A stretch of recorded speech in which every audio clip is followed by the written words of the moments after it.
السلام علیکم ورحمۃ اللہ وبرکاتہ۔ دوستو، قرآن کریم کی تلاوت سننا اس کی الگ ہی ایک تاثیر ہے۔ ترجمہ انسان کو آتا ہو تو پھر تو سونے پہ سہاگا ہو جاتا ہے، لیکن اگر ترجمہ نہیں بھی آتا تو یہ پہلا اسٹیپ ہے، بندہ تلاوت تو سننا شروع کرے، اور تلاوت سننے سے ہی انسان اس میں وہ تاثیر پیدا کرتا ہے اور قرآن کریم جو ہے وہ اس میں تبدیلیاں لانا شروع کر دیتا ہے۔ لیکن اگر ہم تلاوت ہی نہیں سنیں گے تو ترجمے کی طرف اور اس کے معنی اور مفہوم اور تدبر کی طرف بھی نہیں جائیں گے۔ تو تلاوت ضرور سنا کریں، اور یہ قرآن کریم جو ہے یہ تو اس میں قرآن کریم میں بہت سے مقامات پر جنوں کے اوپر جب پڑھا جاتا تھا تو وہ اس میں تبدیلیاں لاتا تھا، پہاڑ کے اوپر پڑھا گیا تو اس کے بارے میں اللہ رب العالمین نے الگ سے آیتیں نازل کی کہ اگر اس پر نازل کر دیا جاتا ہے۔ اسی طریقے سے عیسائیوں کے حوالے سے آتا ہے، سورۃ المائدہ کی آیت 83 کے اندر اللہ رب العالمین نے فرمایا وَإِذَا سَمِعُوا مَا أُنزِلَ إِلَى الرَّسُولِ،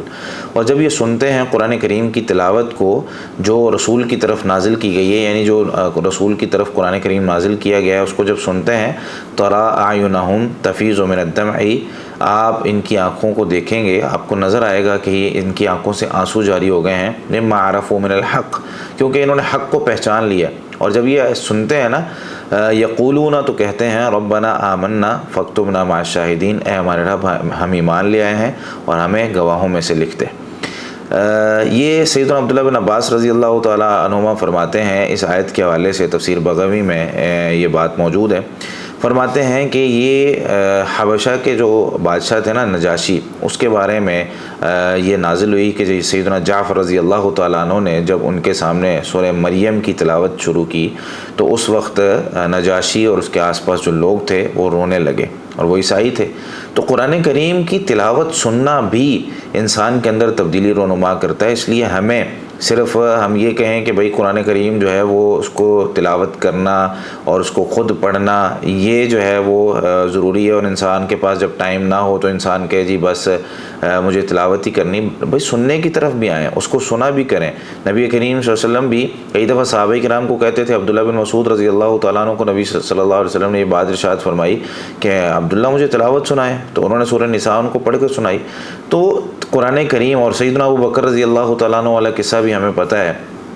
کہ ہجرت سے پہلے جب وہ قرآن کریم پڑھا کرتے تھے تو مشرکین مکہ کو بڑا جو ہے نا وہ تکلیف ہوتی تھی ان کو کہ ہماری عورتیں اور بچے سیدنا عبداللہ بن مسعود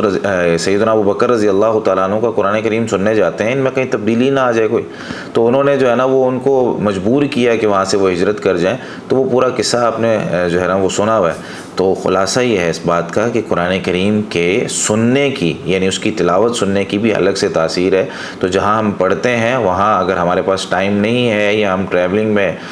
بائک پہ جا رہے ہیں جہاں بہت سارے لوگ میوزک سننا پسند کرتے ہیں، بھائی اس کو چھوڑ دیں، ہم مسلمان ہیں، ہم نے جو ہے وہ قرآن کریم کی تلاوت کو سننا ہے اور اس کو عام کرنا ہے، اور پھر جب ہم قرآن کریم کو بہت زیادہ عام کر دیں گے، اس کو سنیں گے، پھر یہ گستاخیاں کرنے والے جتنی مرضی گستاخیاں کر دیں، ہر دل میں قرآن ہوگا۔ جزاکم اللہ خیرا۔